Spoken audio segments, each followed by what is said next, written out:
priatelia, ja som veľmi rád, že medzi nami teda môžem privítať zásadného hostia, ktorou je Olinka Šimeková, ktorou možno poznáte. Olinka Šimeková učí na detskej besiedke v Lubine a teraz nám poslúži zamyslenie vianočným slovom.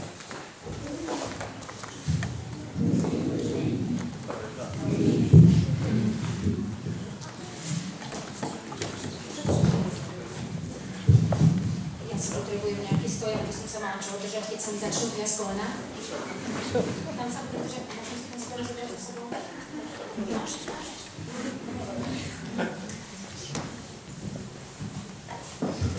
Jedna vec je učiť besiedku, keď mám pred sebou pár detí, a jedna vec je prihovárať sa k tým, ktorí boli v besiedke pred 5-6 rokmi.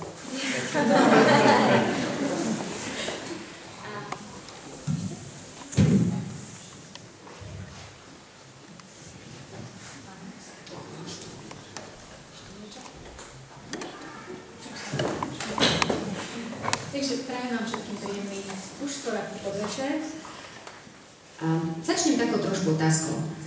Stalo sa vám, že ste sa na niečo veľmi tešili a nakoniec ste to prepásli? Napríklad, tešíte sa na to, že v kine si pozriete nejaký film a keď príde ten čas, že by ste do toho kina aj mohli ísť, zistíte, že už ho nepúšťajú.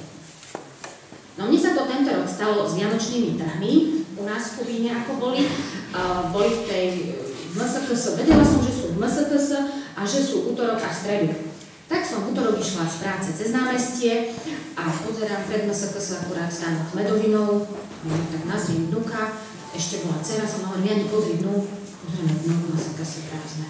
Tak nič, trhy nie sú. Prídem domov, mamina hovorí, bola si dneska na trhoch? Nebola. Bola v MSKS, nič tam nebolo. To boli.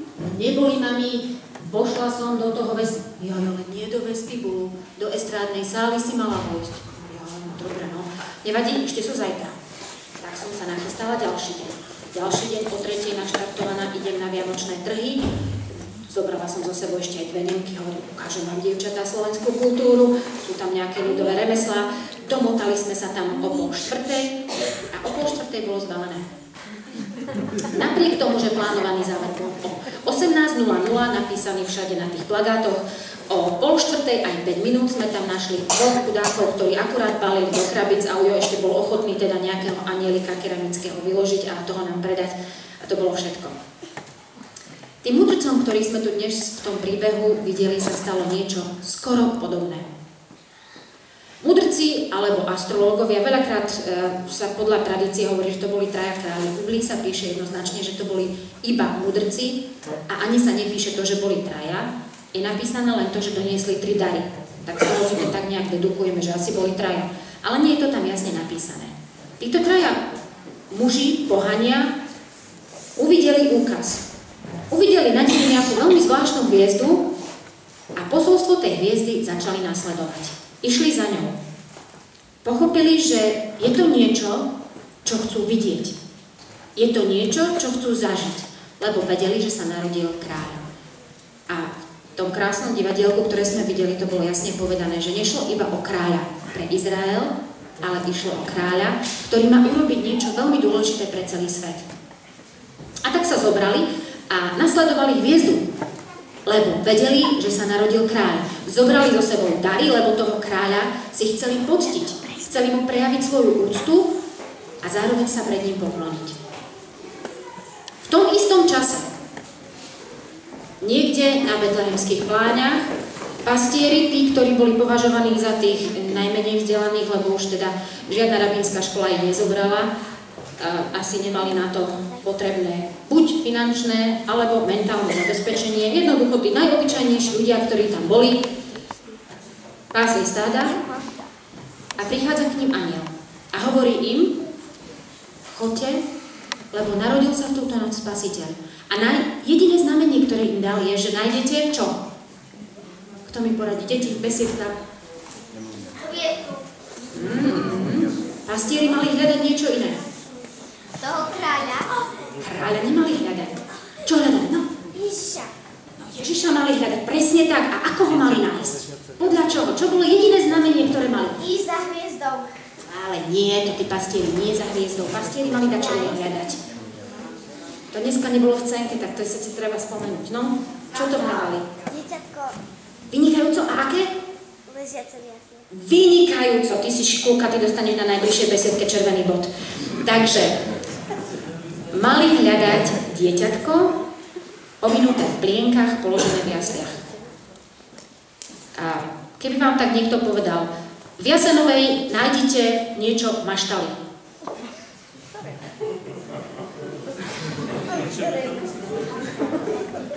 V ktorej maštali? Popisné číslo? Alebo aspoň tvar strechy? Farba strechy? Tí pastieri tiež nemali to úplne také jednoduché, že choďte do pravej maštale od kraja a v tej maštali nájdete to dieťatko a to je ten kráľ. Tiež museli vynaložiť istú námahu na to, aby si asi nejako prezreli tie maštale alebo pozreli, kde sa ten kráľ narodení nachádza. Ale zobrali sa, išli a aj keď prehľadali to mesto, nakoniec našli to, čo hľadali. A poklonili sa novonarodenému dieťatku.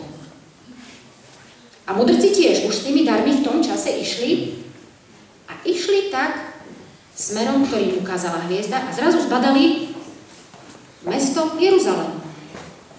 Ligotavé, slávne, mesto, v ktorom sídli kráľ. Zabudli pozerať na to, ktorým smerom ukazuje hviezda. Kráľ sveta, ligotavé mesto, začali rozmýšľať úplne inak. A zobrali sa a išli k Herodesovi. Prestali dôverovať hviezdam, ktoré ich dostali až do toho bodu a zlákala ich krása, možno majestát mesta Jeruzalém. Mestečko Betlehem bolo len pár kilometrov a cestou z východu prechádzali popri Jeruzaleme. Takže uvideli niečo ligotavé, niečo slávne, niečo veľké a povedali si, že aha, tak toto je smer našej cesty. A viete, čo sa im stalo? Keby sme dobre čítali ten text, tak by sme zistili, že všetky Betlehemy, ktoré ste cez tieto Vianoce videli, či šupolienkové, alebo živé, alebo len také v televízii premietané, mali jednu chybu. Viete akú?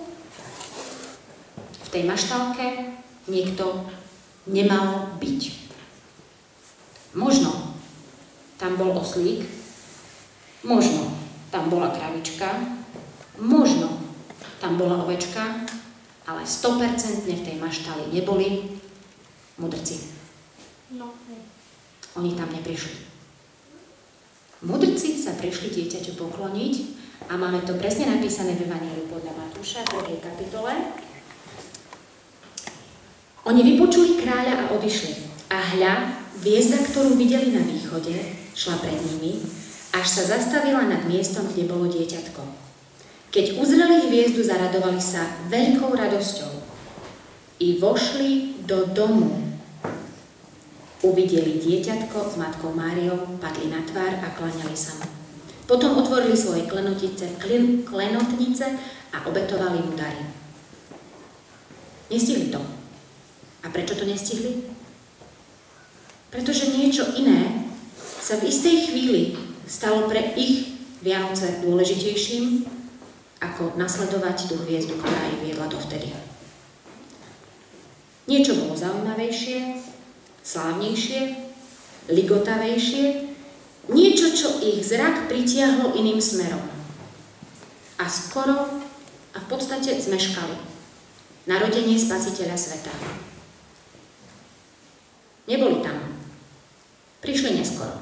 Ale lepšie neskoro ako vôbec. Pretože našli dieťa aj matku, poklonili sa mu a priniesli dary. Boli to pohanskí mágovia, ktorí prejavili úctu. Aj keď trošku neskôr. Lenže mali sme tu ešte aj inú postavu. Iné postavy. Kráľ Herodes, radcovia, ktorí ovládali písmo, tí, ktorí boli v kráľovskom paláci, zákonníci, ktorí ovládali všetko, čo bolo v Božom slove napísané o tom, kde, kedy sa má narodiť Spasiteľ. A tí nie len, že počuli svedectvo slova Božieho a počuli ešte aj tých pohanov, ktorí hľadali, že ten kráľ niekde je, napriek tomu sa mu nešli pokloniť. V dnešnom príbehu vlastne máme tri skupiny ľudí. Máme tu pastierov, ktorí videli hviezdu, počuli svedectvo, hľadali a našli. Poklonili sa. Máme tu mudrcov, ktorí videli hviezdu, vstali, pochodovali, ale zrazu ich začalo zaujímať niečo iné. A trošku odbočili. Ale predsa nakoniec sa dostali tam, kde chceli. A nakoniec sú tí zákonníci, ktorí aj počuli, aj vedeli a napriek tomu zostali tam, kde boli dovtedy. V kráľovskom paláci, pri čítaní svojich kníh a stratili tú jedinečnú možnosť stretnúť sa s novonarodeným kráľom. A my potom z príbehu Pána Ježiša vieme, že tí zákonníci mali možnosť sa stretnúť s Pánom Ježišom, ale vždy, len čo sa s ním stretli, tak išli s ním do konfliktu. Za každý sme s ním hádali a nikdy neboli ochotní uznať, že to je ten, ktorý prišiel preto, aby ich zachránil.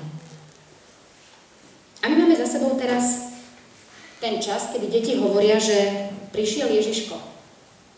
A môj syn to tak minule pani učiteľke, ako som sa dozvedela v škôlke, povedal, že Ježiško už nepríde. Viete o tom, deti, že Ježiško už nepríde? Dieťatko prišlo. Raz do Betlehema.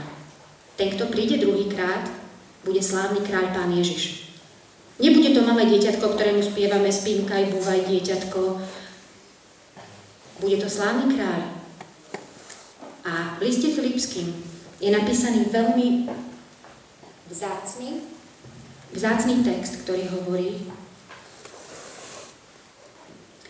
že Boh ho nadmieru povýšil a dal mu meno nad každé meno, aby sa v Ježišovom mene skláňalo každé koleno tých, čo sú aj na nebi, aj na zemi, aj pod zemou.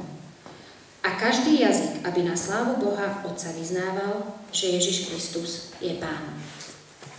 Dnešný príbeh bol aj o tých, ktorí sa poklonili, aj o tých, ktorí sa skoro nestihli, ale predsa nakoniec poklonili, a aj o tých, ktorí to odmietli urobiť. Ale Božie slovo hovorí, že jedného dňa, keď príde Pán Ježiš, nie ako malé dieťatko, ale ako kráľ slávy. Tá posledná pieseň hovorila práve o tom, že prichádza kráľ slávy.